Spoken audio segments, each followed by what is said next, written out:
1-0. Okay, class is starting. So the quizzes, well, how many of you saw the note I put on D2L, first of all, the news item? Okay. So I know a big part of it might have been the mess up with D2L. And if that's it, that's not a big deal. Like one quiz doesn't really have any effect on anything. But I just wanted to say a couple things for the possible case that we might have like a misunderstanding about, what you need to do. And I guess I didn't say this at first. You've probably had people say this to you in your other classes in Dimensions Academy, but you're going from, it's just the way college classes are structured, you're going to basically double time, You're doing in one semester, you're doing what an equivalent high school class would do in a full year. And so the amount of homework you have to do has to get ramped up for that. And the instructors don't really have any control over that. That's just how it is. If you look online for the amount of work that you're expected to do outside of class for a college class, no matter what website you find it on, it'll give you the same answer. And so if you find it on a website for North Texas Technical College, or you find it on the Harvard website, it'll tell you the same thing. It says for every hour in class, you're going to need to spend between 2 and 3 hours outside of class. Okay? So let's go with 2. That sounds better. So that's supposed to be the minimum. And so that means a 5-credit class like this, where you're in class for 5 hours a week, you're supposed to be doing 10 hours of work on that class alone outside of class. Okay? And so if you're not spending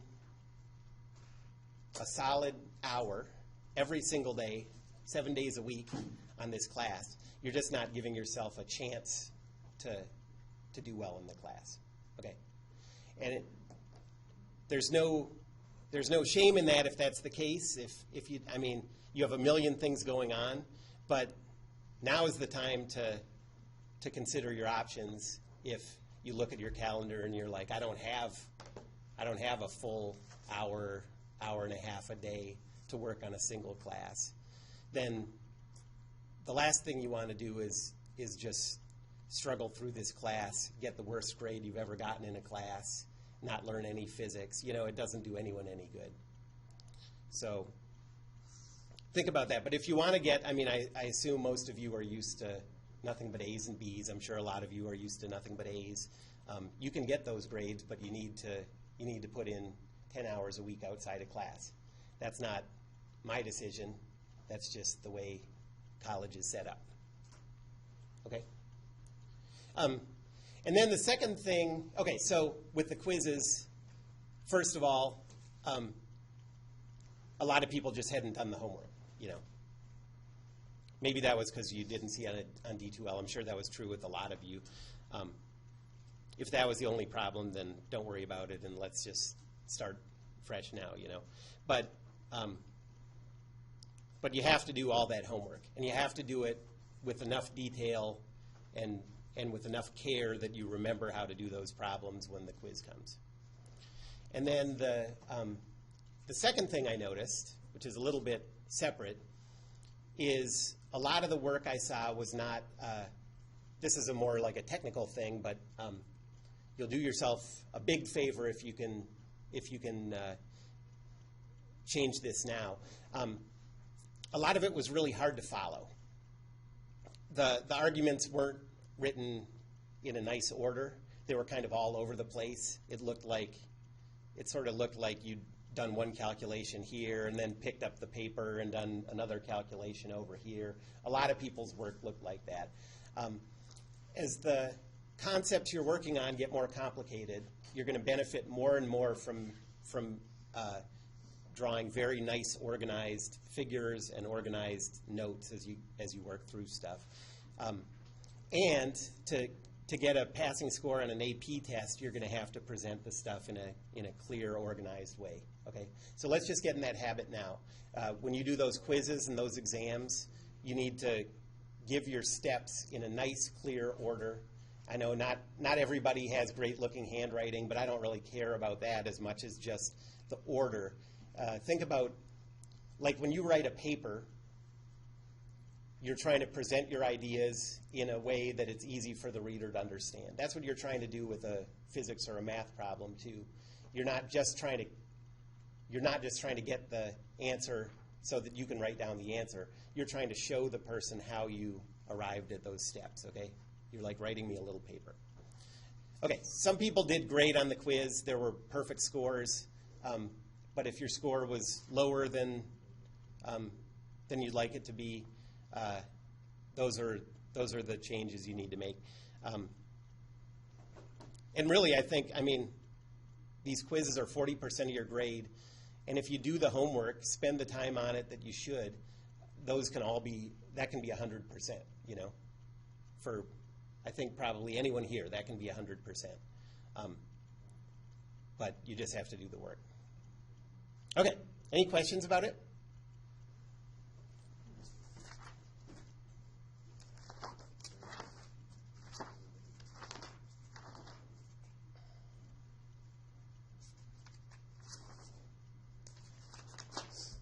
All right, so we're talking about, so last time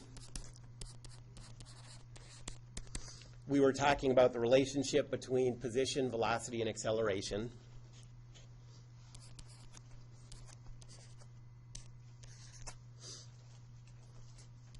Velocity as a function of time is the derivative of the position, and not just the derivative of the position, but you need to be specific about what the argument is, what you're taking the derivative with respect to. What is this a derivative with respect to? Time, and so that's what that dot indicates. And acceleration is the derivative of the velocity with respect to time.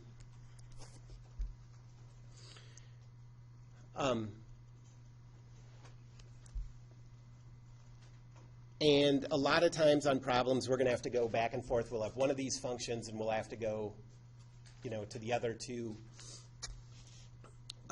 So today we're going to talk about going back and forth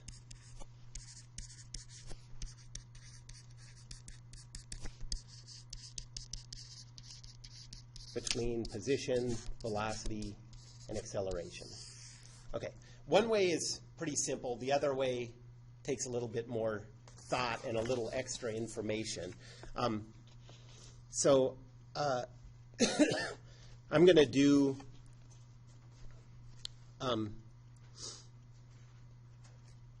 okay, well, so there are two directions that this goes. The first direction is when you're going from P, position, to velocity, to acceleration, anywhere along that direction. That's easy to do. If you have one of those functions, you can always go farther to the right from that function. Those are just derivatives.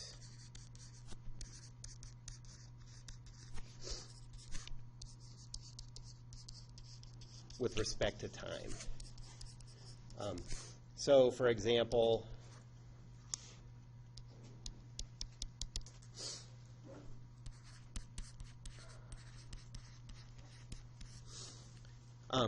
if you know that the velocity is a function of time is equal to 3t squared, and you're trying to calculate, so let's say you want to know what's the acceleration as a function of time, And then let's say that you want to know what's the acceleration when time is 2 seconds. Okay, well, acceleration is to the right of velocity on this. And so all we have to do is take the time derivative. So the acceleration as a function of time is 6t.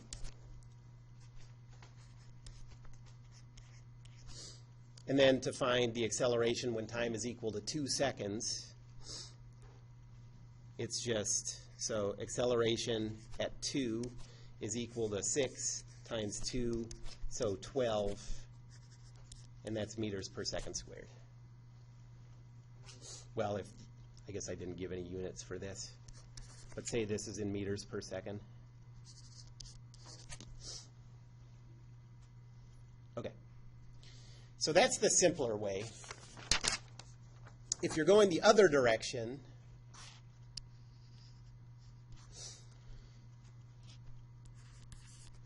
if you're going in the direction from, so P, V, and A, say that you're given an acceleration function and you want to use that to calculate the velocity function and or the position function.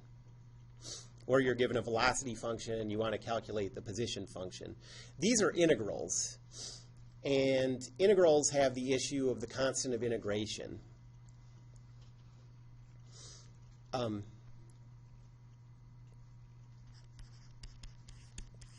So there are sort of two steps here. The first step is you have to integrate with respect to time.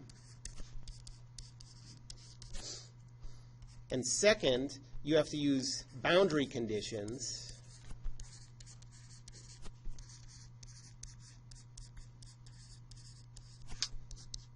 to solve for the constants of integration.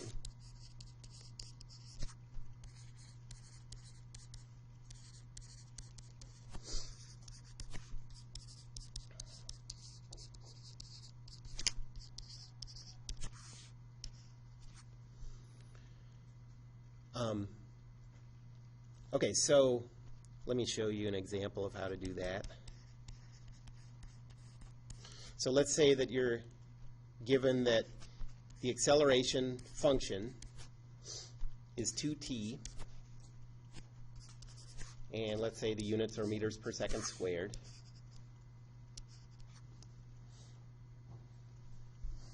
And let's say that we want to know first,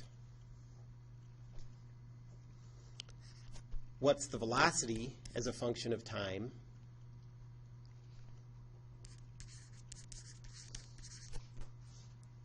Given that the velocity is equal to 5 meters per second at time equals 1 second.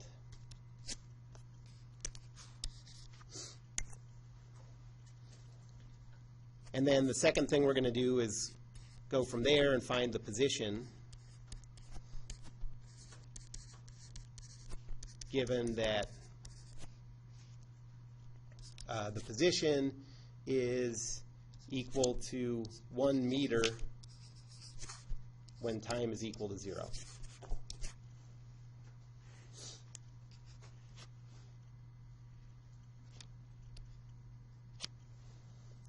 Okay, so for part A, the velocity as a function of time is the time integral of the acceleration.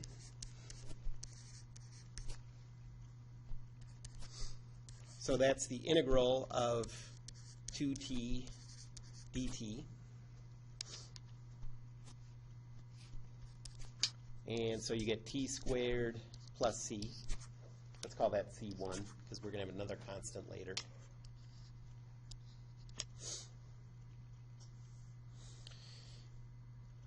Okay, so our velocity function is this. We know this is true, but we don't know what that C1 is, and it only has one value. And so now we're going to use the boundary condition.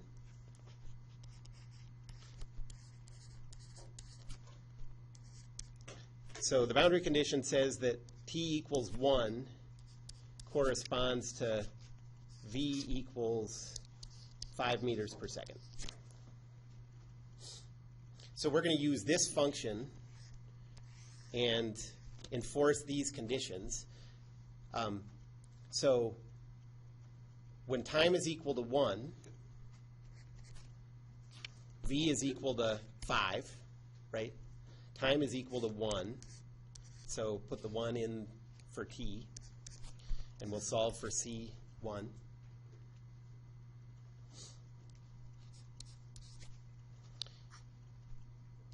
So C1 is equal to 4.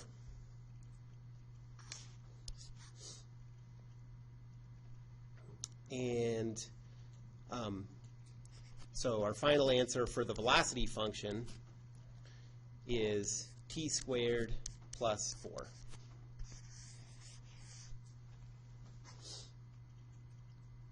Any questions about how to do that? Okay. So why don't you do step B? So now we know this is the velocity function. We know that to find the position of time, the position is a function of time, we're going to integrate the velocity function and see if you can figure out how to use those boundary conditions to come up with the final position function. Okay? Feel free to talk to each other or ask me questions or whatever if you get stuck. Yep? On the quiz, would you want us to write like what the boundary conditions say, like we restate it like that? No, you don't have to restate that. I just put that in for the notes. Could you scroll up? Sorry. Yes. Yeah. Farther? Yeah. No, that's fine. Okay.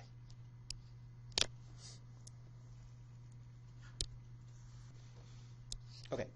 Well, this is the velocity function. We already figured that out from the acceleration. And now we know that the position, it's the integral of the velocity function with respect to time.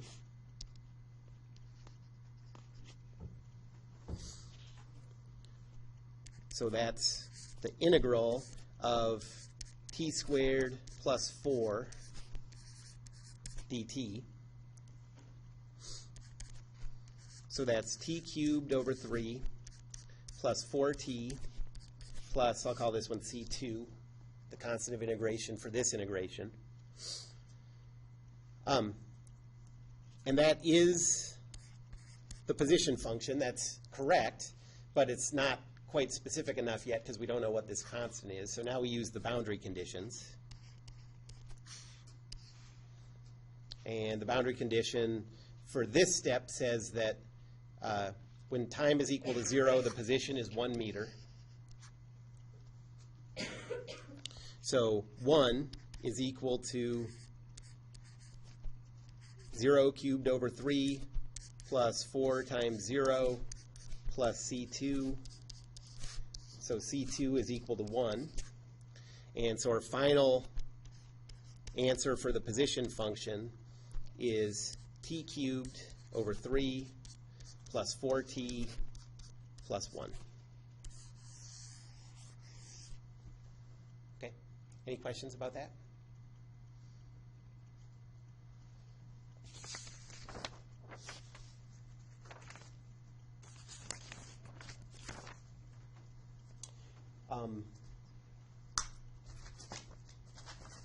One case that we're going to deal with all the time, it's going to come up over and over again, is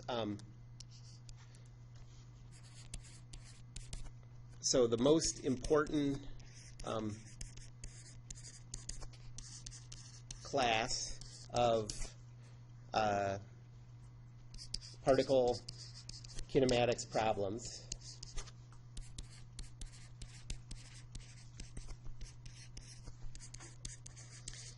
happen to be a really simple one, so that's good news. Constant acceleration.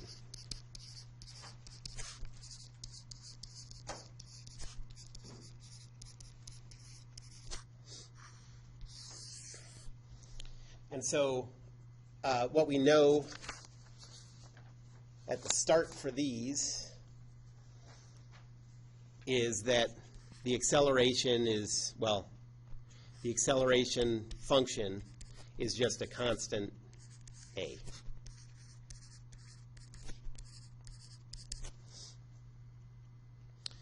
And we can use this idea that we were just talking about to derive the velocity function and the position function.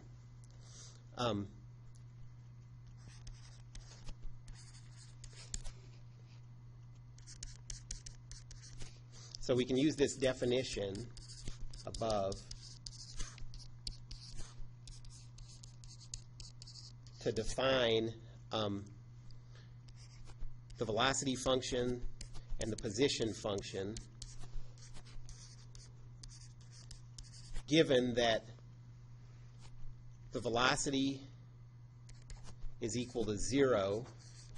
Sorry, that's not true. The velocity is equal to, let's call it v sub 0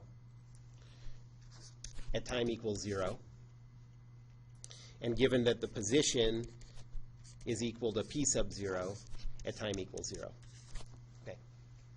So those are going to be the boundary conditions.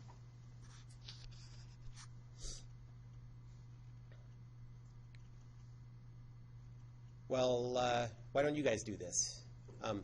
Let's do them one step at a time. So start out by, so first derive the velocity as a function of time, given that boundary condition. And then I'll go through it and make sure you're on the right path, and then we'll go on to the next step. Okay? So we know the velocity is the integral with respect to time of the acceleration. In this case, our acceleration is just a constant. Like if you plotted acceleration versus time,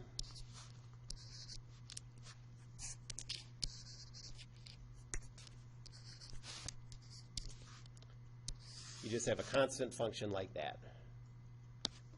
Okay.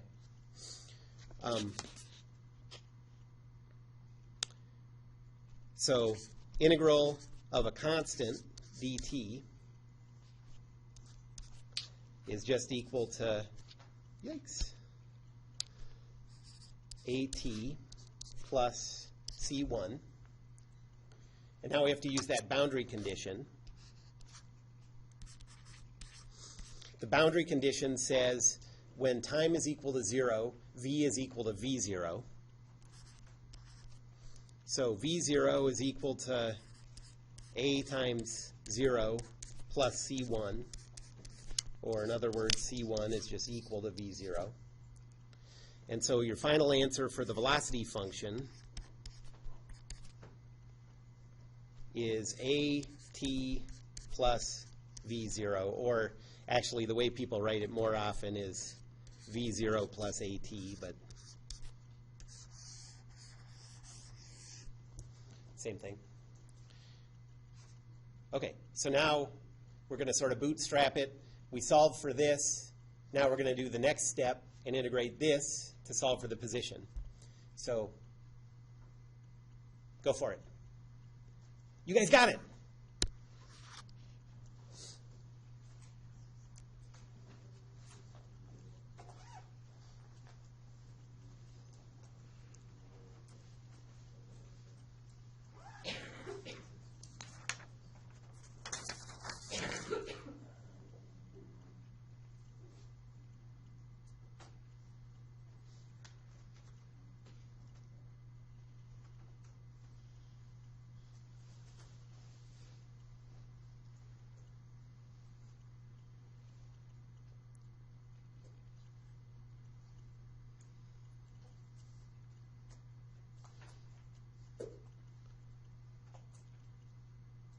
Anybody want more time? All right, so the position is the integral of the velocity function. So it's the integral of v0 plus at dt. So that's v0t plus 1/2 a t squared plus c2. The boundary condition says that when time is equal to 0, position is equal to p sub 0, the constant p sub 0. So p sub 0 is equal to v0 times 0 plus 1/2 times a times 0 squared plus c2. And so you get that c2 is equal to p sub 0. And so your final position function is v0t plus 1/2 at squared plus p0. And again, people usually write it in this order: p0 plus v0t plus 1/2 at squared.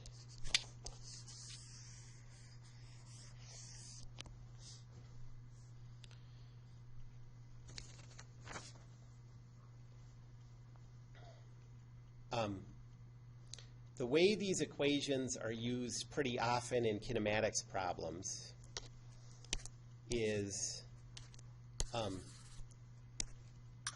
use these to express,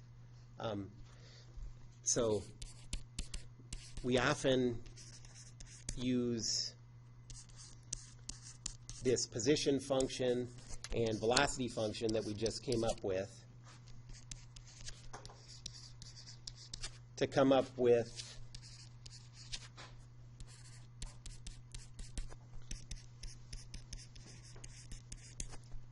three expressions. I mean, you don't always use three of them. Usually one is all you need.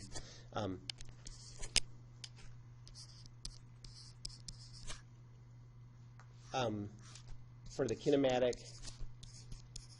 quantities, those kinematic variables,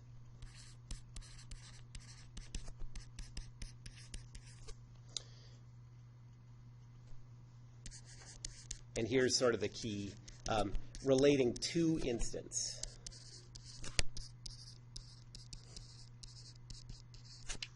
And those two instants are time equals 0 and the instant time final. We'll just call it this instant time final. You know, the position and velocity functions relate the velocity to, at any given time.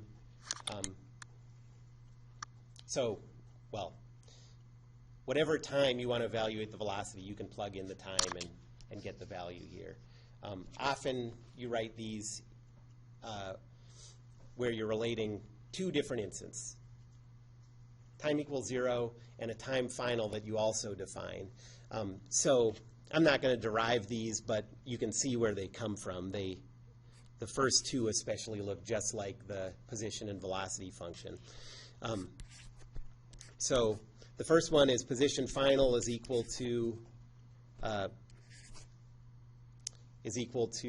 position when time is equal to 0, p sub 0, plus v0 tf plus 1/2 atf squared.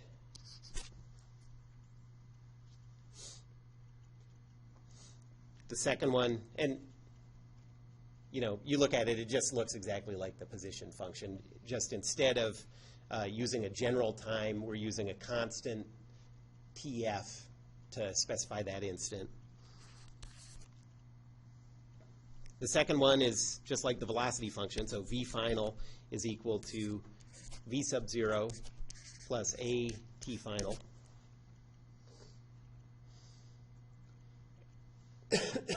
And then the third one is what you can get if you solve the second one for t sub f, and then substitute that into the first equation and relate all these things, eliminating tf. So if you don't want time in there at all, you can get this third one that says 2a times the quantity p final minus p sub 0 is equal to v final squared minus v sub 0 squared.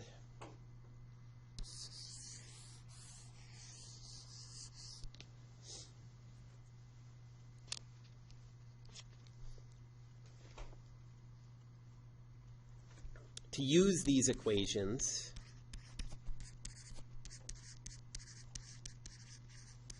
so to use these in kinematic problems,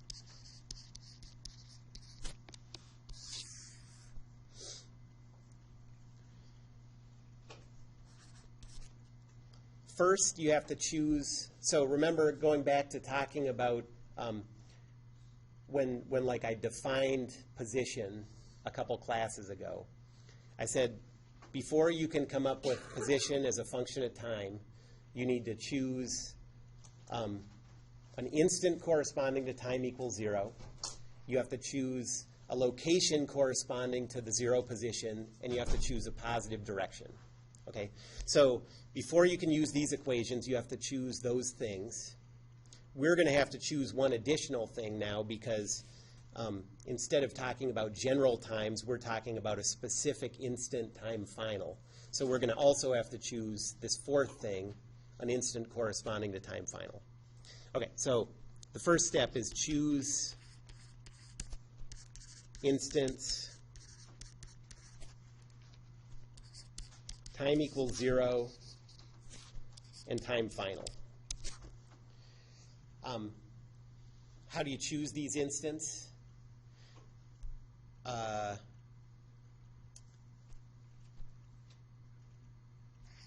You're going to choose those based on when you want information and when you're given information.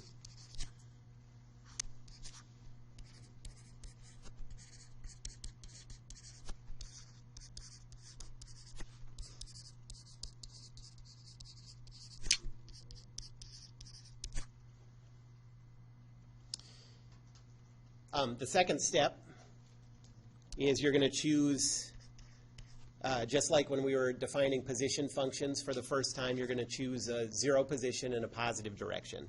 So choose a location that's going to correspond to position equals 0.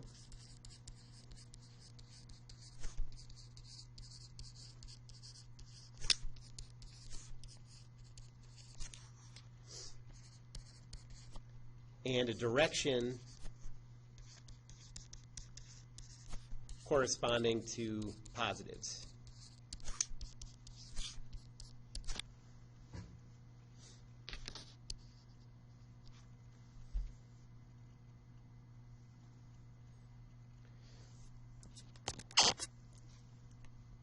Third, you need to figure out what variables you know and want.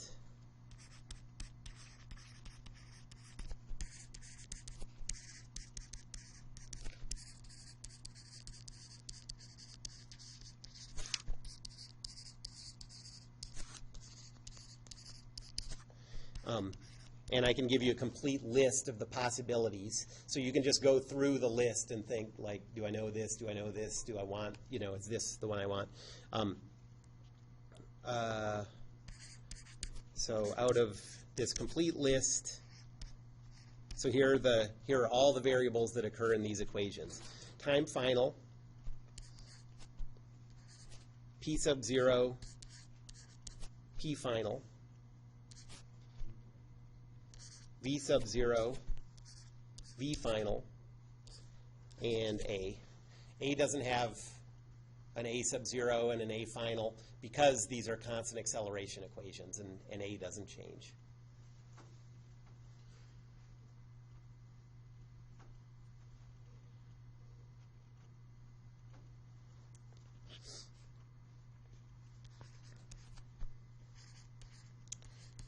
Fourth,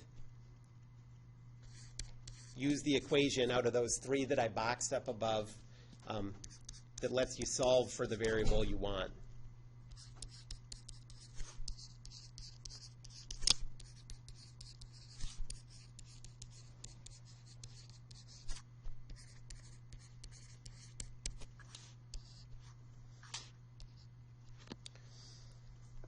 There's one little, hopefully that'll get you through. In most problems, that's all you need to do. Sometimes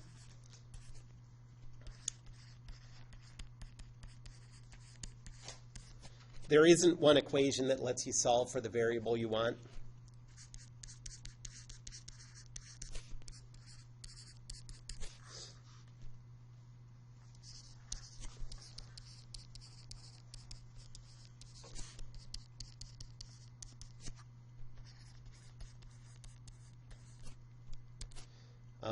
If that's the case, then you're going to have to take an extra step and solve for an intermediate variable.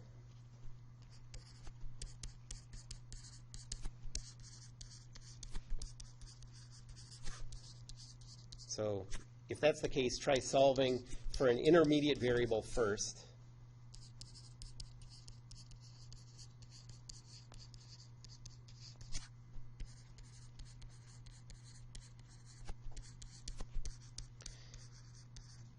And those are usually going to be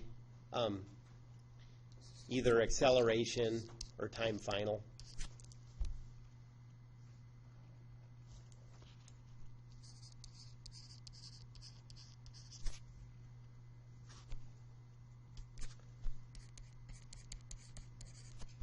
Then go back to step 4, or back to D.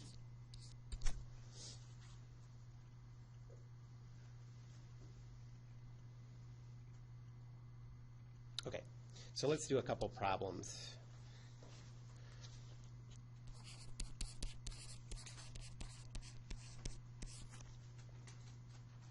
So let's say you have a ball rolling down a ramp.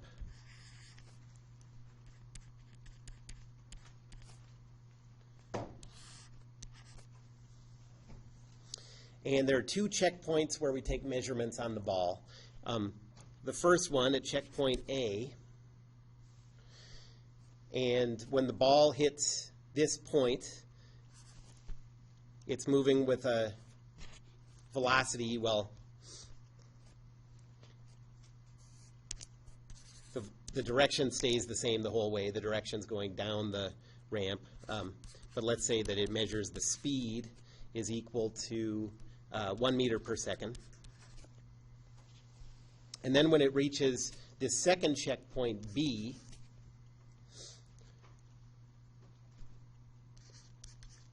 the speed is 3 meters per second. And if we know that these 2 checkpoints are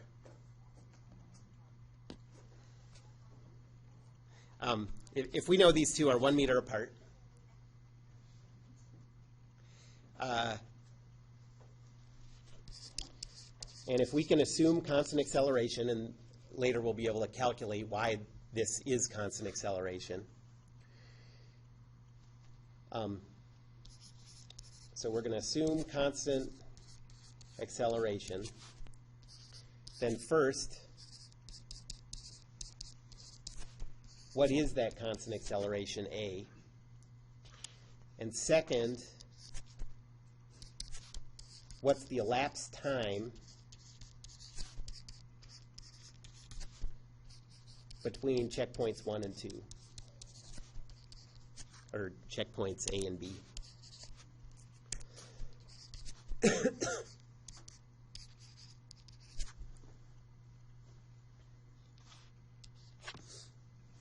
Okay, so what's the first step in the steps I listed? I'm trying to make this seep into your brain. Yep. Choose t equals 0. Okay, so yeah, what we're going to choose, and in that step, that A step, I said we're going to choose both of the 2 instants, so time equals 0 and time final. And we're going to choose both of those based on when we have information and when the thing occurs where we're looking for information.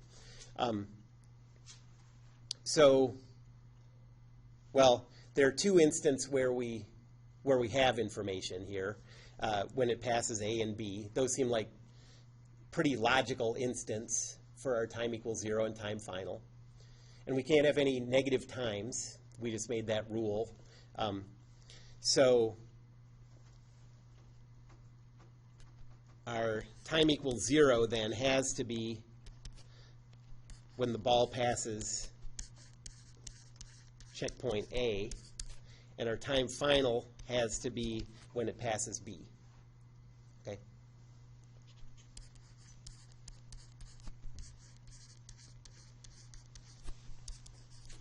Any questions about those choices? Those choices of the instant, choosing time equals 0 and time final correctly, that's crucial for the problem. If you choose those wrong, sometimes you have multiple choices, but if you choose those wrong, you can't do the problem. The choices in step B are not that way. Those are arbitrary, although you can make choices that can make the problem a little easier mathematically or whatever. But, okay, so now this isn't as urgent, but we have to be consistent throughout the whole problem with our position, with our position equals 0 and our positive direction. So what do you think for position equals 0? Sure, let's, yeah, I think that's what most people would choose. Position equals 0 is at A, and then the positive direction is in the direction of motion. That seems reasonable. We could do this problem differently than that, but so let's say our position equals 0 is at A, and our positive direction is down the ramp.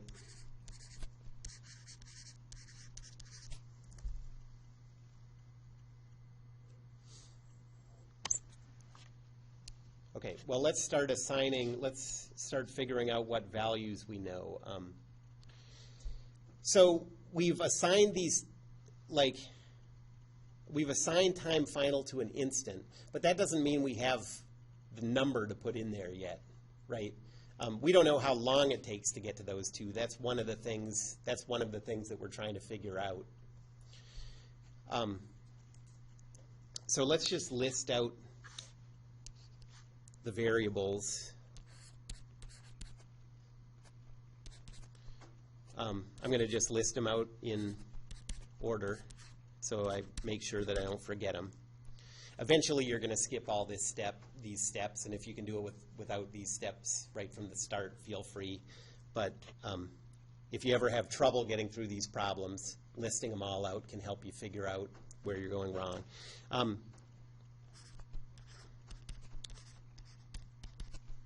All right, that's all the possible variables. We don't know how long.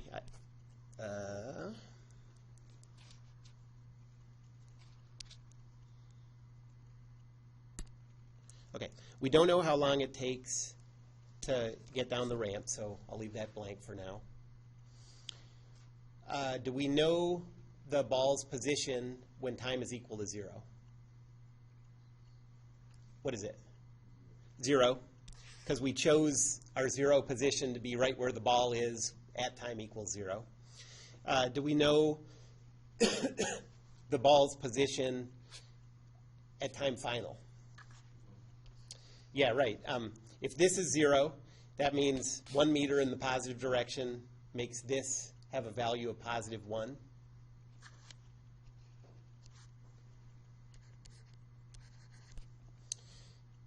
Do we know the velocity when time is equal to 0? 1 meter per second. So the speed is, remember, you can think of velocity as a speed and a sign giving the direction. So the speed is 1 meter per second. What direction is it moving, in the positive or negative direction? Positive, so yeah, this is +1. Do we know the velocity of the ball at time final? Yep, +3. And we don't know the acceleration. For part A, this is the one we want to find. This is the one we want to find for part B.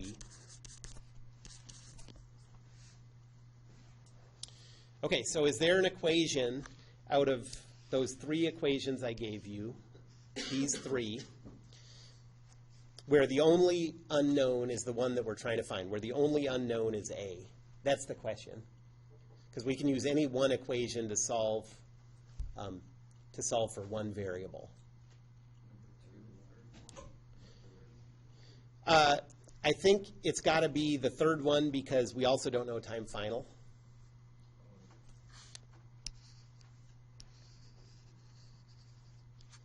Okay, so this one should work. 2a times the quantity pf minus p0 is equal to vf squared minus v sub 0 squared.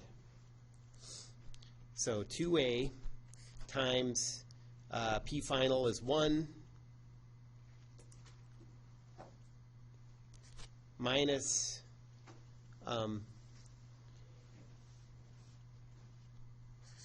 0 is equal to 3 squared minus 1 squared. And you get 2a is equal to 8. So a is equal to 4. And what are the units for the acceleration? Yep. And if you wanted to, I'm not going to make you do this, but you could carry all those units through this calculation and you would come out with the correct units. So you'd start, you'd have meters here, you'd have meters per second here. You'd have meters squared per second squared here. You'd divide out the meters and you'd end up figuring out those units.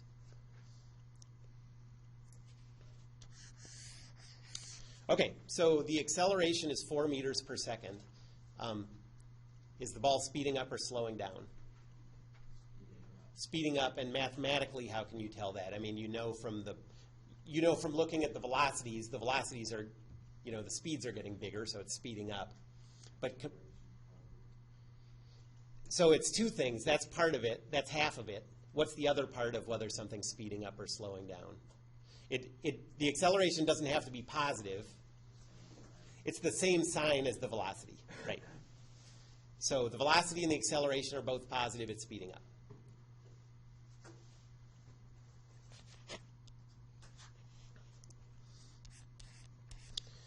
Okay, so now we want to calculate time final. We have our same original choices of time equals 0, time final, position equals 0, and positive direction still work, so we can keep all those. And that means that all of these values that we knew before, we still know. Plus, we know the new one that we just calculated. So is there an equation that works to find t final? Let's see, where are these? I think you could probably get away with 1 or 2. Either one of those two would work fine. That being the case, one of these choices is preferable to the other one. Number 2 is just simpler. You don't have to take the square root and worry about the plus and the minus and all that stuff. So let's just use number 2. It's simpler, and we're lazy. If you're really like a total go-getter, you can use 1. Not really. Use the easy one. Okay, so we'll use v final is equal to v sub 0 plus a tf. V final is 3 meters per second.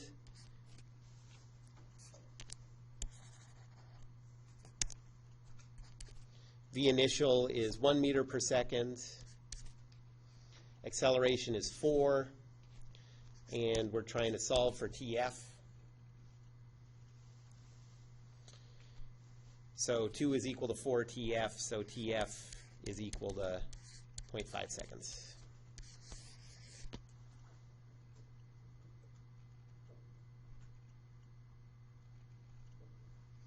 Any questions?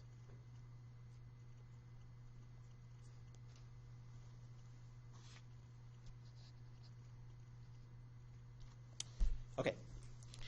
Let me give you an example that you can work on. Okay, so say that you're over, you're standing over a bridge.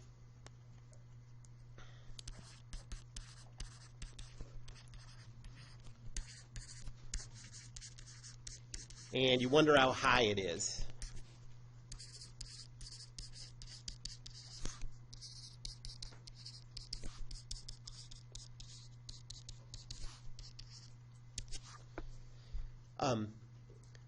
So you see a rock nearby.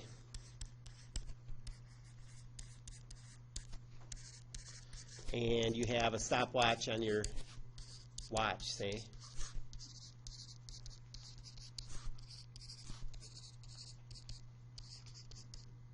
Okay, so anybody have a feeling for how you would use a rock and a stopwatch to figure out the height? Yep.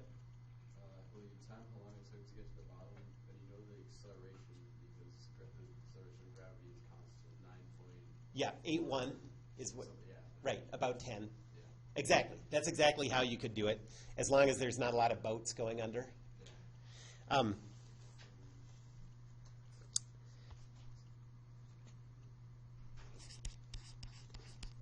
So the acceleration of gravity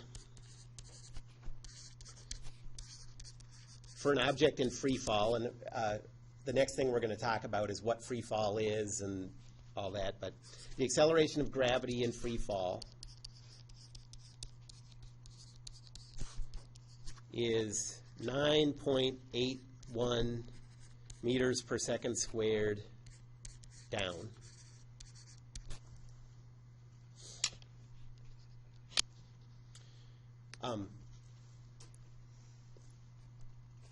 So let's say you drop the rock and you measure that it takes 0.45 seconds to hit the water.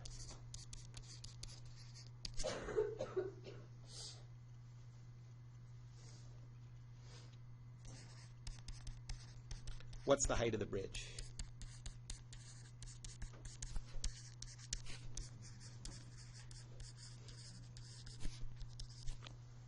Okay, so try to carefully go through those same set of steps that we followed in the last example. It's a good habit to get into, and see if you can work through that problem. And please, feel free to talk out loud to each other. Compare steps. You don't have to try to go all the way through. You can compare steps as you go. And if you get stuck, you can ask me questions too. All right. Well, so the first thing we have to choose is the two instants. We don't really have any flexibility on those. We know stuff when it's released, and we know stuff when it hits the water, and those just have to be our instants. So time equals 0 is when it's released.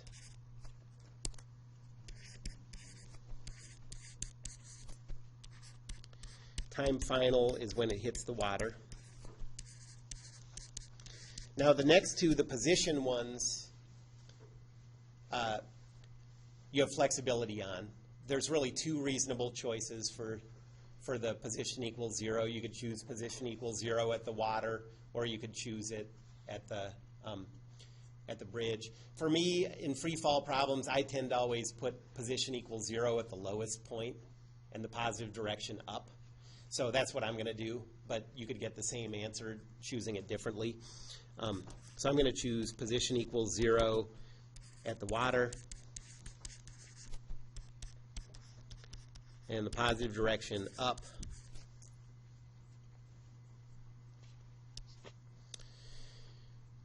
All right. So now we're going to choose, now we're going to go through the list of the values that we know and the ones we want to find. So TF, P sub 0, PF, V sub 0, VF, and A.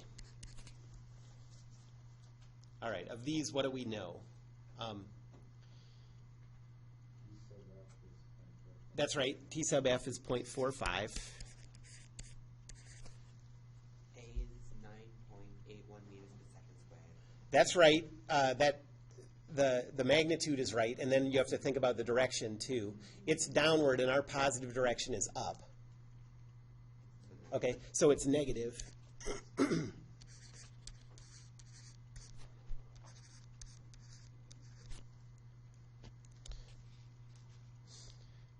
And so, yeah, remember, excuse me. So anytime you have a vector that's pointing opposite what you chose as the positive, then, or anytime you have a value that's pointing in the opposite direction of what you chose as positive, that value is going to be negative. So that's why you have a negative acceleration. Position equals 0. The position when time is equal to 0. That's what we're trying to find. Good. How about the final position? 0. Yep. What about the velocity when time is equal to 0?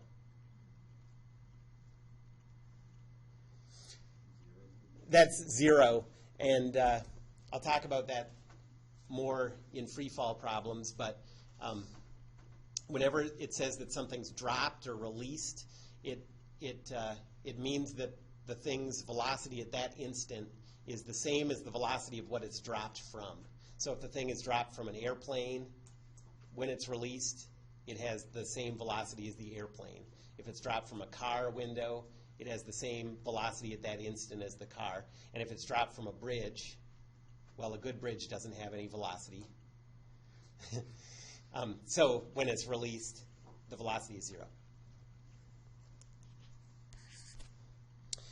And do we know the velocity when it hits the water? Nope. But we don't care about that. This is the one we want to find.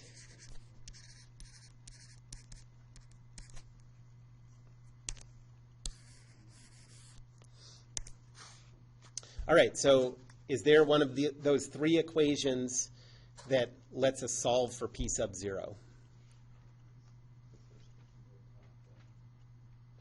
Yes, that should work. Okay, so let's try. So P final is equal to P sub 0 plus V sub 0 T final plus 1/2 A T final squared. So 0 is equal to P sub 0 plus 0 plus 1/2 times negative 9.81 times 0.45 squared. And can someone calculate that? Or have you already?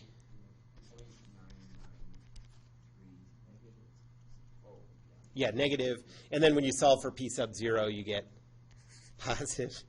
That was a pretty poorly designed problem. Okay, so that's not much of a bridge. Okay, I'll give you that much. It's not much of a bridge. What is it, 0.993? Yeah, 0.9. That's a very low bridge. But you see how it works anyways. Okay, I should have. I think this is too small. That's way too small. That doesn't make any sense. I wonder how. Wow, I really wonder how high this bridge is, and you're like this far off the water. Anyways, that's how you do these problems.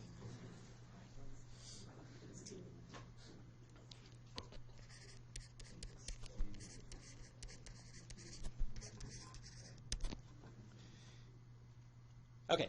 Anybody have any questions about the method there?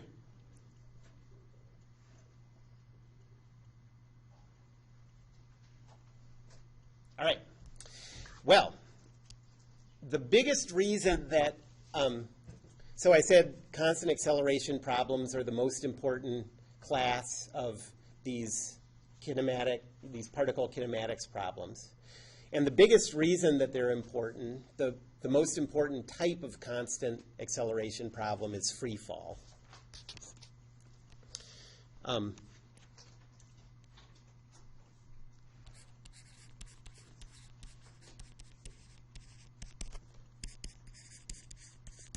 So an important type of constant acceleration problem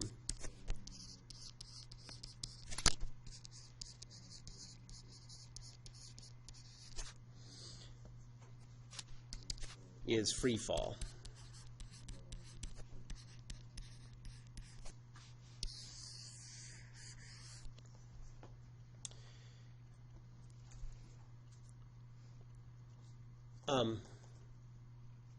So the requirements for free fall are this. Or you could think of this as like the definition of what free fall is.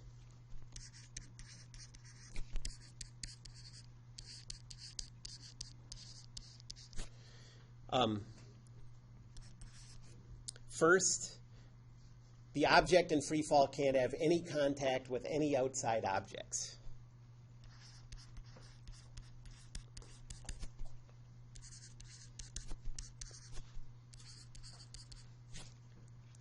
Okay, not in contact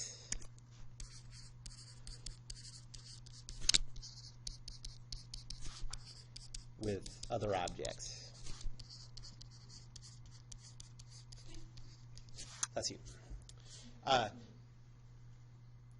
That one's pretty easy to, that's a pretty clear-cut part of this definition. An object is either touching other things or it isn't. The second part isn't as clear-cut, and I need to talk about that one a little bit. So the second requirement is that the effect of air resistance on its motion is negligible.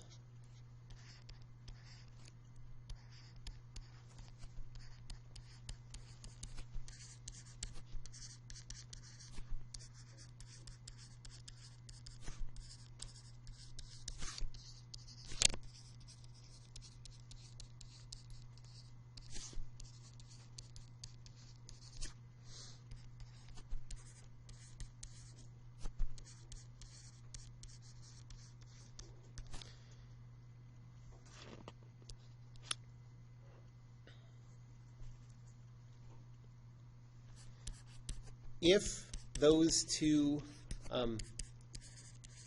requirements hold,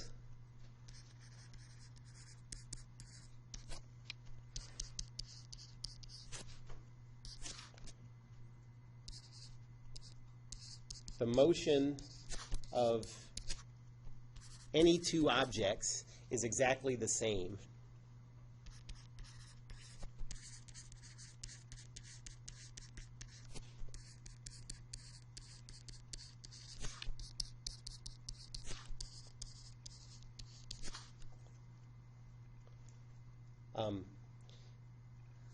In other words, it has no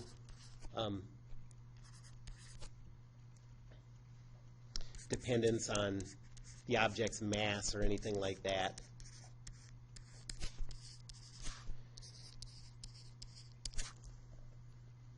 Okay, so if those free fall assumptions can be made, if you drop a marshmallow at the same time that you drop a bowling ball, they'll fall exactly the same. Until you get to a point where that air resistance starts to affect their motion. That's a sort of a weird thing to imagine because air resistance does affect things differently, and we have to talk about a little bit what are the characteristics of an object that make air resistance either affect it a lot or affect it a little. But if there's no air resistance, any two objects, their motion is going to be the same when no other objects are touching. And I have sort of a cool short video clip of one of the few cases where you can actually watch two different objects in pure free fall. It's from the moon landing. And on the moon, there's not enough gravity for there to be an atmosphere of air particles, surrounding the Earth. And so there really isn't any air resistance. And so any two objects you drop are going to fall the same, and it doesn't matter what they are. And so this is a video of an astronaut holding a feather in one hand and a hammer in the other hand and dropping them, and the feather it falls just like a rock. It's sort of cool. Let me show that. Okay, so of these two requirements, the first one, like I said, is simple. The first one, the object is either touching other stuff or it isn't. But the second one, how big is the effect of air resistance? that can be a little more complicated. So let's look at this second one and think about the effect of air resistance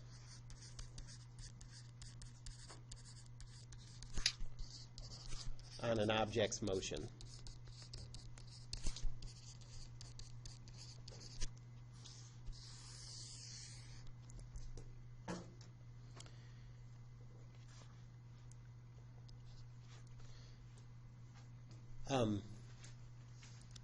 So first,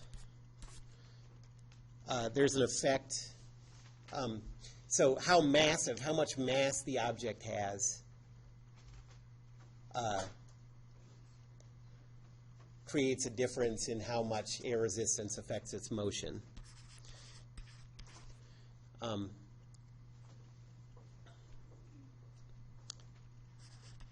So increasing an object's mass leads to a reduced effect of air resistance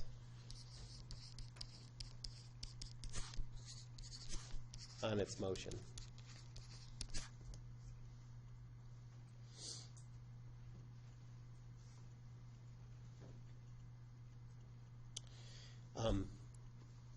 An example of this, an intuitive example that I think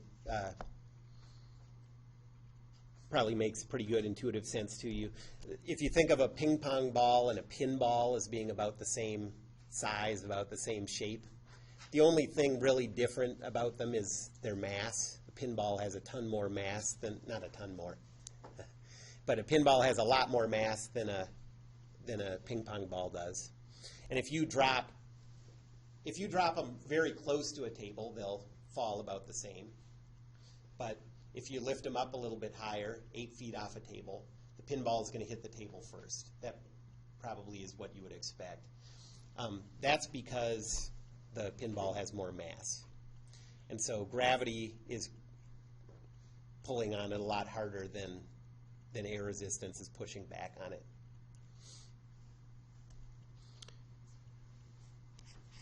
So ping pong ball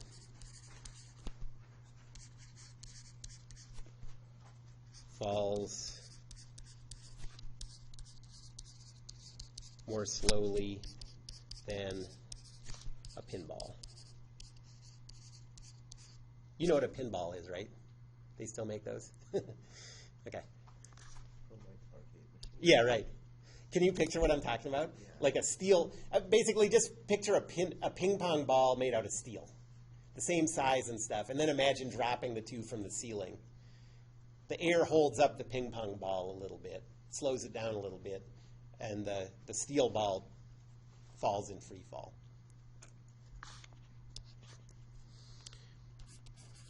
The second effect is speed.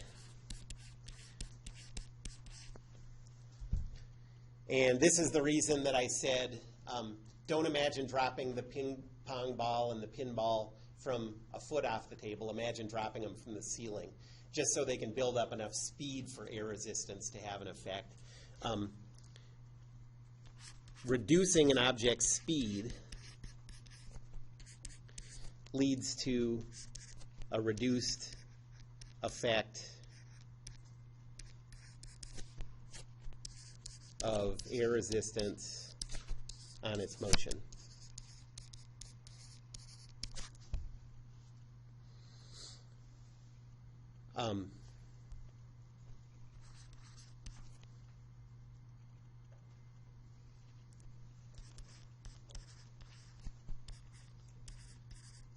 As an example, like what I was just saying, a ping pong ball dropped from 6 inches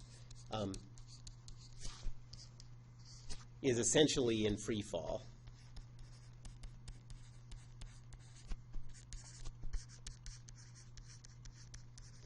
Using a free fall approximation for calculations, won't make your calculations will be pretty good.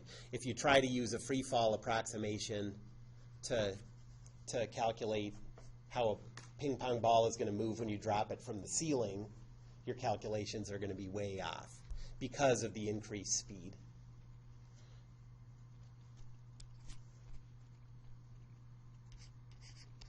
So not true if ping pong ball is dropped from the ceiling.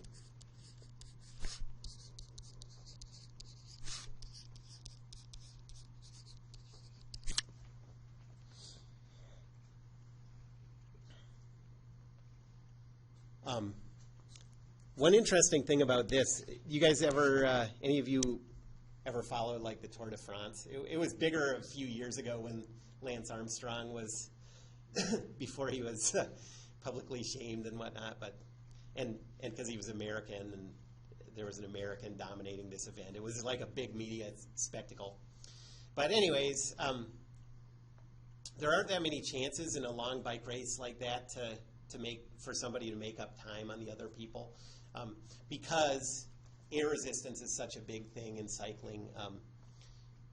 You can save so much energy by tucking in behind someone. So if someone tries to escape, everyone else can just get in behind them and rest. And so nobody really tries to escape except in special circumstances.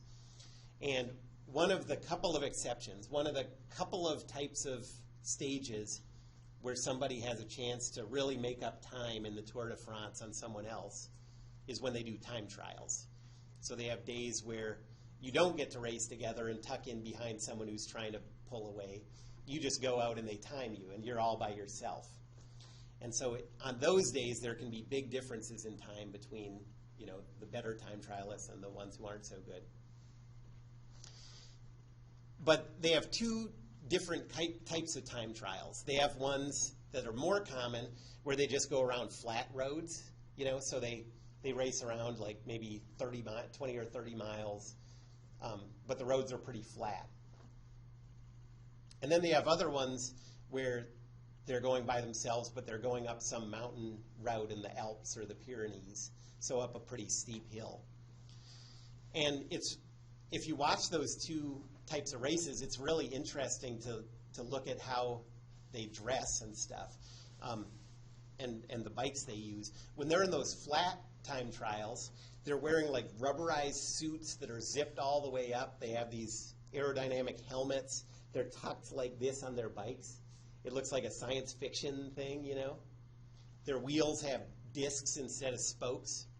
When they're doing the mountain time trials, they're dressed in their normal biking clothes. Their things are zipped all the way down to keep them from overheating. They're riding regular bikes, and they're even up on the top of the handlebars instead of down low. And so what's the difference? I mean, in both cases, they're tired. In both cases, they're trying to go as fast as they can. But the difference is the speed. When they're on the flat ground, they're going really, really fast, 40 miles an hour or something. And so little differences, like having your shirt unzipped a little bit, that catches more wind, and it has a more important effect. When they're on the mountains and they're only going 15 miles an hour, which still is pretty fast, but but it's a lot slower than 40 miles an hour. The effects are so much smaller that they're more worried about being comfortable than they are about how much the wind is catching them. Okay, so speed is the second one. And then the last one is the object's shape.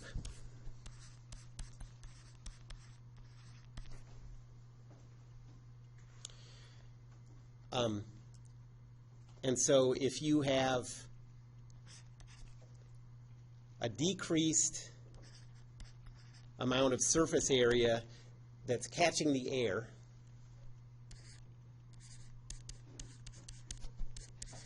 there are mathematical ways to describe this, but we don't have to worry about that. But you can picture how much of something is catching the air means. A parachute is catching a lot of air.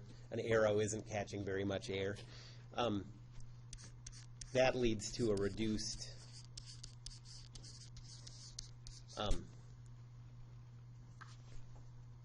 effect of air resistance on the motion.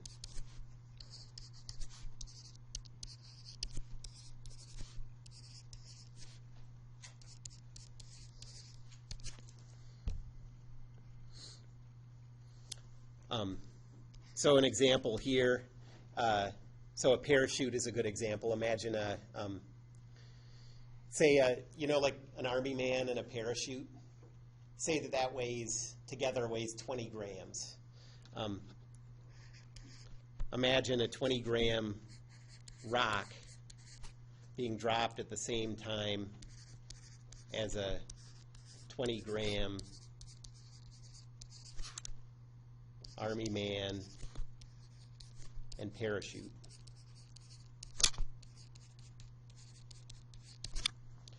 The rock's going to hit the ground a lot faster because it doesn't have, even though the masses are the same, it doesn't have nearly as much area catching the air. Okay, so if you have all three of these working in your favor, you have a relatively big mass moving at a relatively small speed and with a relatively small amount of area catching the air, then you're going to get pretty good results with a free fall approximation. If on the other hand, if you have a very small mass moving really fast with a shape that has a lot of area catching air, then you're not going to want to use a free fall approximation. It won't give you good results.